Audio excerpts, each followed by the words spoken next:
At Arlington National Cemetery, we honor the legacy of Marines who devoted their lives to serving their Corps and country. For over 250 years, the United States Marine Corps has come to signify all that is highest in military efficiency and soldierly virtue. From the Revolutionary War to modern-day conflicts, Marines are first to fight, finding individual purpose in a collective cause, the protection of our nation, and the advancement of its ideals. The grit found in every warfighting Marine exists within these hallowed grounds, where they are never forgotten. Semper Fidelis. Happy 250th birthday, Marines.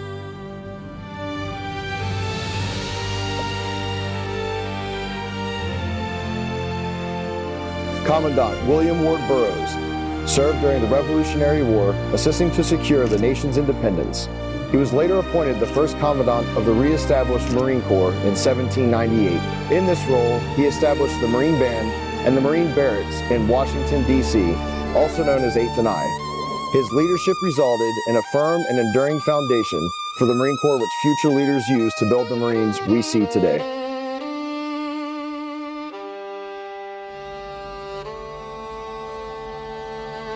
Major General Charles Haywood, the 9th Commandant of the Marine Corps, served with distinction for over 45 years, a Civil War veteran and the first Marine Major General.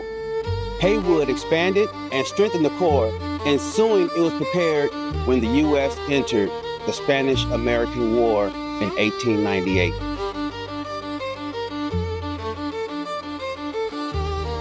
The 1898 explosion of the USS Maine in Havana, Cuba ignited the Spanish-American War. Over 250 sailors and Marines were killed. One of only 11 Marines to survive was First Lieutenant Albertus Cameron, the commanding officer of the Marine detachment aboard the Maine. He later went on to exhibit courage and skill while leading the 3rd Marine Regiment in the 1914 Battle of Veracruz, earning him the Medal of Honor.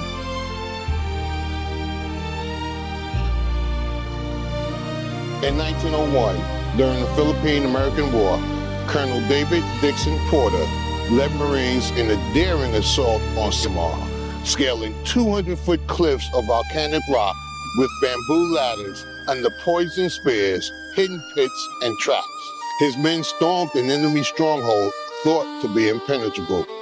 Through Porter's courageous and determined leadership, the Marines accomplished their goal. For this, Colonel Porter received the Medal of Honor.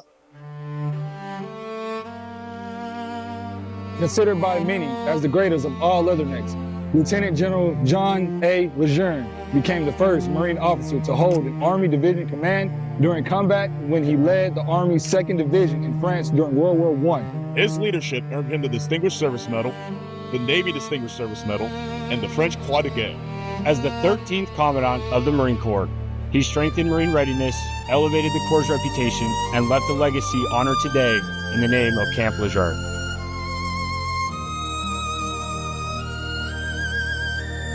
Violent Van Wagner Lopez enlisted in the Marine Corps Reserve in 1918, just 4 days after recruitment offices were authorized to allow women to enlist.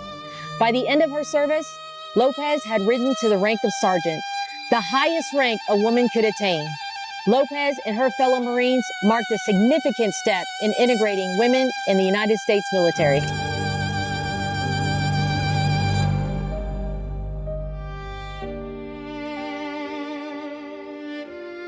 Colonel John Glick, born in 1921, served with distinction in the United States Marine Corps, flying 59 combat missions in World War II and 90 in Korea. After the Korean War, he became a test pilot, set a transcontinental speed record, and in 1962 made history as the first American to orbit the Earth. He later served 4 terms as a U.S. Senator, and in 1998 returned to space at the age of 77, becoming the oldest astronaut to fly.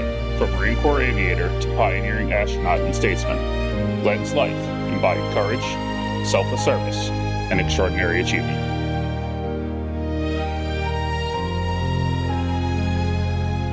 Corporal Ira Hayes, a proud Pima American Indian, stood among the 6 Marines immortalized in the iconic photograph of the 1945 flag raising at Iwo Jima. From Bougainville to the Black Sands of Iwo Jima, his service reflected the courage and sacrifice of all who fought across the Pacific. That iconic image came to symbolize the strength, resilience, and unity of a nation.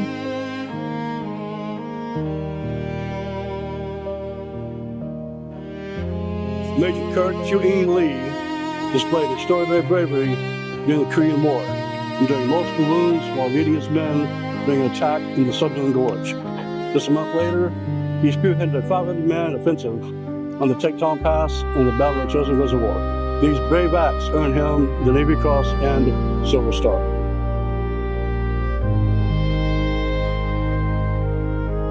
A veteran of both the Korean War and Vietnam War, Lieutenant General Frank Peterson Jr. flew over 350 combat missions and clocked over 4,000 hours in various fighter aircraft. His legacy lives on as an American hero and an outstanding Marine.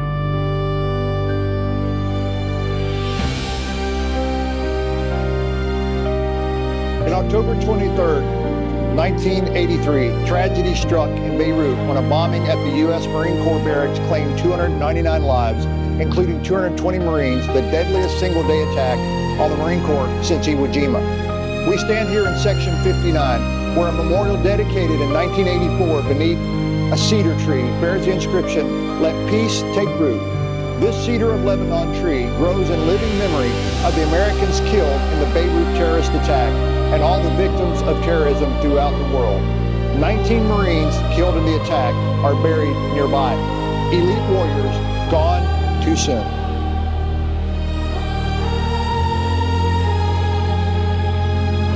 The words of General Alfred Gray became the basis for the famous phrase, "Every Marine a rifleman," an idea that emphasized all Marines, regardless of their specialty, share a foundational responsibility for combat. Gray guided Marines through Operations Desert Shield and Desert Storm with strategic excellence, commanding at every operational level, from a 40-person platoon to a 40,000-strong Marine amphibious force. Gray reached the pinnacle of Marine Corps leadership when he was selected as the 29th Commandant of the United States Marine Corps.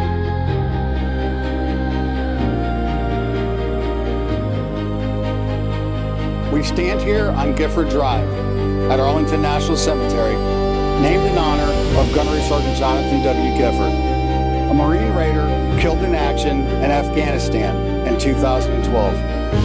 A decorated hero, Gifford was posthumously awarded the Navy Cross for his decisive actions during a counterattack that saved Afghan commandos under heavy fire. During nearly 15 years of service, he completed multiple combat deployments, earned the Bronze Star with Valor, and helped train the next generation of Marine Raiders as a founding instructor at the Marine Forces Special Operation Command's Marine Raider Training Center.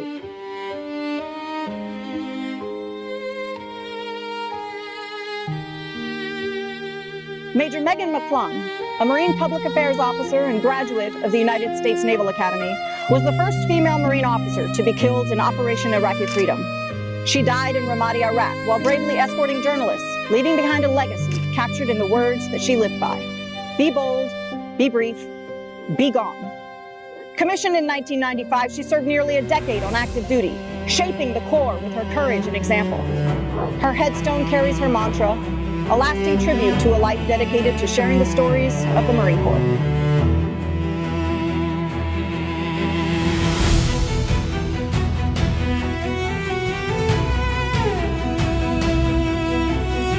Bellwood, Iwo Okinawa, Chosin Reservoir, Bray City, Fallujah, Marja.